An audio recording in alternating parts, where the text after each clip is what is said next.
Ariel Noah mendapat kejutan di hari kelulusan putrinya, Alea. Mantan kekasih Luna Maya ini akhirnya naik panggung.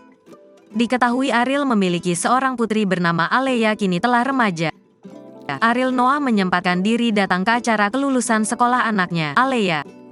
Kehadiran Ariel dalam acara tersebut sontak membuat heboh dan menjadi sorotan semua yang hadir. Berawal dari Alea yang meminta ayahnya itu naik ke atas panggung.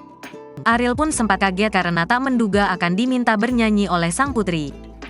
Melihat papanya bersedia membawakan sebuah lagu, kemudian Alea pun berinisiatif menemani papanya itu bernyanyi bersama. Keduanya kemudian menyanyikan salah satu lagu Noah yang berjudul Menghapus Jejakmu. Ariel tampak tertawa beberapa kali melihat putrinya ini ternyata tidak begitu hafal dengan lirik lagu band ayahnya. Beruntung ada satu teman Alea yang langsung membawakan lirik lagu tersebut dan mereka pun nyanyi bersama. Coba